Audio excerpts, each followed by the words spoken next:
कल्पना कीजिए, एक ऐसी पृथ्वी की जहाँ कोई इंसान नहीं थे, न कोई शहर, न कोई सभ्यता, न कोई इतिहास, सिर्फ प्रकृति थी, अपने सबसे कच्चे, सबसे उग्र और सबसे निर्दयी रूप में। आकाश राख और गैसों से भरा हुआ था, धरती ज्वालामुखियों से फट रही थी, महासागर उबलते हुए प्रतीत होते थे, और जीवन बार बार जन्म लेकर बार बार मिटता रहा।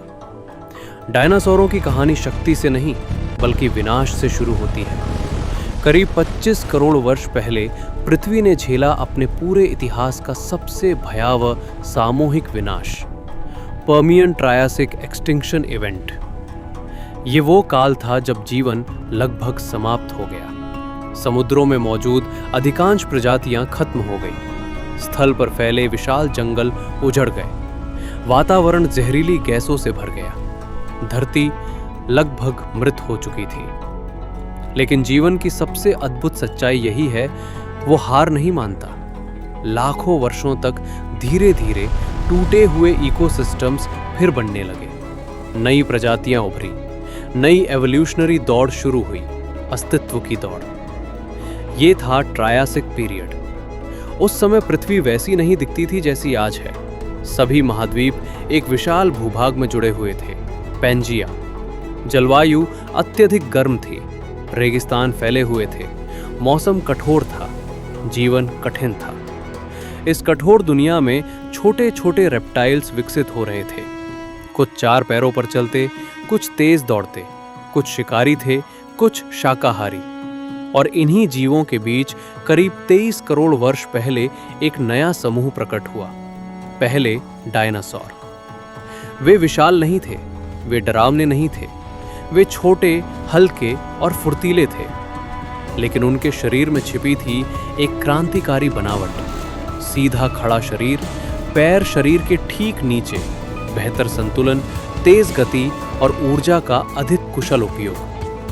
जहां अन्य रेप्टाइल्स फैलकर चलते थे, डायनासोर सीधे दौड़ते थे। इसका अर्थ था कम ऊर्जा में अधिक दूरी, बेहतर शिकार, बेहतर बचाव और सर्वाइवल की दौड़ में निर्णायक बढ़त। एवोल्यूशन ने अपना नया विजेता चुन लिया था। धीरे धीरे डायनासोर फैलने लगे और उसी समय पृथ्वी भी बदलने लगी।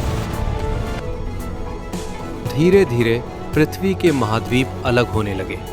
पैंजिया, जो कभी एक विशाल अखंड भूभाग था, दरकने लगा। टेक्टोनिक प्लेट्स की धीमी लेकिन अडिग गति ने पृथ्वी का नक्शा बदलना शुरू किया। नए महासागर बने, नई तटरेखाएं उभरी और जलवायु में परिवर्तन आने लगा। इन परिवर्तनों के साथ ही बदलने लगे इकोसिस्टम्स। जहां पहले सूखे तपते रेगिस्तान थे, वहां अब घने हरे भरे जंगल फैलने लगे, नदियां बहने लगी, आर्द्र भूमियां बनी और वनस्पति ने धरती को एक नए जीवन से भर दिया। और इस बदलती दुनिया के सबसे बड़े लाभार्थी बने डायनासोर। जो कभी छोटे फुर्तीले जीव थे, वे अब आकार, शक्ति और विविधता में तेजी से विकसित होने लगे। क्रायासिक के अंतिम चरण तक पहुंचते पहुंचते डायनासोर पृथ्वी के विभिन्न हिस्सों में अपनी जगह बना चुके थे, लेकिन असली विस्फोट अभी बाकी था। फिर आया जुरासिक पीरियड। ये वो युग था जिसने डायनासोरों को केवल सफल नहीं बल्कि दिग्गज बना दिया। जलवायु अपेक्षाकृत स्थिर और गर्म थी, कार्बन डाइऑक्साइड का स्तर ऊंचा था, वनस्पति प्रचुर मात्रा में उपलब्ध थी। धरती मानो विशाल शाकाहारी जीवों के लिए स्वर्ग बन चुकी थी। और इसी स्वर्ग में जन्म लिया पृथ्वी के सबसे विशाल स्थलीय जीवों ने। लंबी गर्दनें, पहाड़ जैसे शरीर, धीमी लेकिन स्थिर चाल, जैसे ब्रैकियोसॉरस। ये प्राणी केवल बड़ा नहीं था, ये प्रकृति के पैमाने को चुनौती देने वाला जीव था।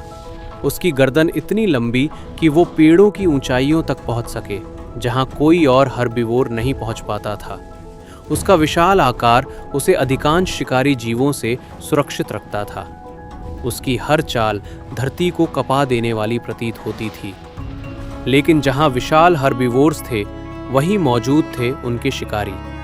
जुरासिक के जंगल केवल शांत चराई के दृश्य नहीं थे, वे घात, पीछा और संघर्ष के अखाड़े थे।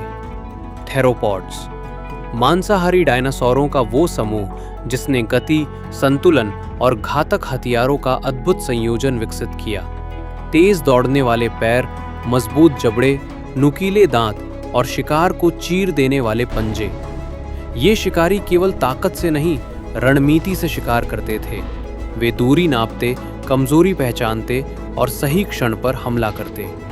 करोड़ों वर्षों के एवोल्यूशन ने उन्हें बना दिया था धरती के सबसे प्रभावी प्रेडेटर्स। और इसी शिकारी वंश में आगे चलकर प्रकट हुआ एक नाम जो आज भी शक्ति और भय का पर्याय है, टायरेनोसॉरस रेक्स। हालांकि ये प्राणी क्रिटेशियस पीरियड का था, लेकिन थेरोपॉड वंश की पराकाष्ठा का प्रतीक बन गया। उसकी बाइट फोर्स इतनी शक्तिशाली कि हड्डियां तक चकनाचूर कर सके। उसकी इंद्रियां इतनी तीक्ष्ण कि दूर की हलचल भी पकड़ सके। उसकी उपस्थिति ही इकोसिस्टम में आतंक का संतुलन स्थापित कर देती थी। लेकिन डायनासोरों की दुनिया में केवल शिकारी ही शक्तिशाली नहीं थे। शाकाहारी डायनासोरों ने भी विकसित किए अपने अद्भुत बचाव तंत्र। मजबूत कवच, हड्डियों के प्लेट्स, भारी पूंछें और घातक सींग, जैसे ट्राइसेराटॉप्स। 3 विशाल सींगों वाला ये प्राणी प्रकृति की चलती फिरती ढाल था। जब खतरा पास आता तो ये भागता नहीं, ये सामना करता। उसके सींग केवल प्रदर्शन के लिए नहीं थे, वे जीवन और मृत्यु के बीच की अंतिम दीवार थे। जुरासिक पीरियड के दौरान डायनासोरों की विविधता अपने चरम पर पहुंचने लगी। विशाल हर्बिवोर्स, तेज शिकारी, छोटे ओमिनिवर्स और विभिन्न इकोलॉजिकल निश में फिट बैठने वाली अनगिनत स्पीशीज। धरती का हर लैंडस्केप डायनासोरों की उपस्थिति से भरा हुआ था।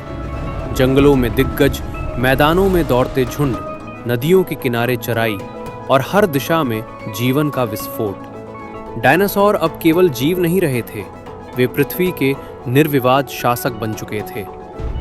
लेकिन प्रकृति का हर स्वर्ण युग हमेशा के लिए नहीं होता।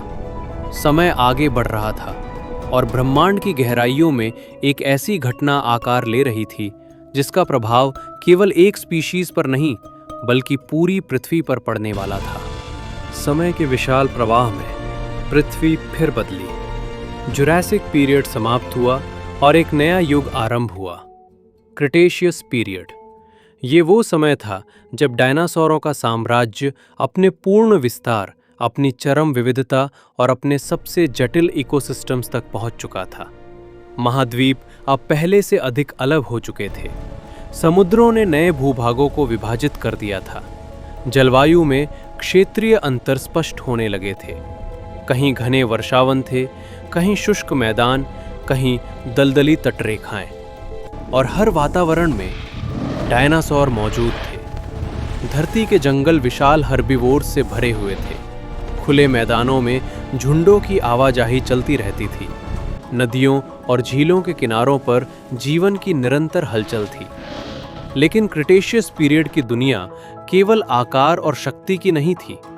ये व्यवहार, बुद्धिमत्ता और सामाजिक संरचनाओं की दुनिया बन चुकी थी।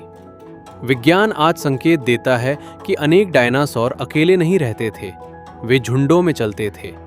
वे सामूहिक रूप से माइग्रेट करते थे, वे समूहों में रक्षा करते थे। एक विशाल मैदान की कल्पना कीजिए, जहां सैकड़ों हर्बिवोर्स एक साथ चर रहे हैं। हर प्राणी केवल भोजन में व्यस्त नहीं, बल्कि सतर्क भी है। कुछ सिर उठाए चारों दिशाओं में देख रहे हैं, कुछ हवा को सूंघ रहे हैं, कुछ छोटे बच्चों को झुंड के केंद्र में सुरक्षित रखे हुए हैं। ये केवल सर्वाइवल नहीं, ये संगठित जीवन था। घोंसले बनाए जाते थे, अंडों की रक्षा की जाती थी। कुछ स्पीशीज अपने बच्चों को भोजन पहुंचाती थी, कुछ उन्हें चलना, छिपना, पहचानना सिखाती थी। ये व्यवहार आज के पक्षियों और कुछ स्तनधारियों से मिलता जुलता था। डायनासोरों की दुनिया में मातृत्व, प्रतिस्पर्धा, क्षेत्रीय संघर्ष और सामाजिक हायरार्की जैसे तत्व मौजूद थे। लेकिन जहां जीवन था, वहां खतरा भी था। क्रिटेशियस के इकोसिस्टम्स में प्रेडेटर्स और हर्बिवोर्स के बीच संतुलन लगातार बदलता रहता था। घने जंगलों की छाया में थेरोपॉड शिकारी अपने शिकार पर नजर रखते। वे जल्दबाजी नहीं करते, वे इंतजार करते, एक कमजोर क्षण का, एक गलत कदम का, और फिर एक विस्फोटक हमला। धरती पर गूंजती दौड़, धूल का उठता बादल, जीवन और मृत्यु के बीच कुछ सेकंड की दूरी। ये संघर्ष करोड़ों वर्षों से चल रहा था, लेकिन इस बार खतरा जंगलों में नहीं था, खतरा आकाश से आने वाला था। क्रिटेशियस पीरियड के अंतिम चरण में पृथ्वी बाहर से शांत दिखती थी। जंगल हरे थे, झुंड चलते थे, शिकारी शिकार करते थे, सब कुछ सामान्य प्रतीत होता था। लेकिन ब्रह्मांड में सामान्य जैसा कुछ नहीं होता। अंतरिक्ष की अथाह गहराइयों में एक विशाल पिंड, एक चट्टानी दानव धीरे धीरे पृथ्वी की ओर बढ़ रहा था। न डायनासोरों को इसका आभास था, न जंगलों को, न महासागरों को। एक टक्कर तय हो चुकी थी, एक ऐसा क्षण जो केवल एक युग का अंत नहीं बल्कि पृथ्वी के भविष्य की दिशा बदलने वाला था। लेकिन उससे पहले डायनासोर अपनी शक्ति के शिखर पर थे। करीब 16 करोड़ वर्षों के निरंतर डोमिनेंस के बाद ऐसा लगता था मानो ये राज अटूट है, मानो ये साम्राज्य शाश्वत है, मानो इन महान जीवों को कोई पराजित नहीं कर सकता। और ठीक इसी भ्रम के बीच विनाश उनकी ओर बढ़ रहा था। जैसे ही पिंड टकराया, विशाल धमाका हुआ। धरती कांपी, जंगल जल उठे, महासागर उबल उठे। धूल और राख ने आकाश को ढक लिया। सूरज की रोशनी महीनों तक धरती तक नहीं पहुंच पाई। धरती खामोश हो गई, जंगल बेजान हो गए, और जीवन का साम्राज्य अचानक खत्म हो गया। और ठीक इसी क्षण डायनासोर के युग का अंत हुआ। 16 करोड़ वर्षों के डोमिनेंस और विशाल साम्राज्य का राज समाप्त हो गया। धरती ने दिखा दिया कि चाहे कितनी भी शक्ति हो, कभी कभी प्रकृति का निर्णय अपरिवर्तनीय होता है।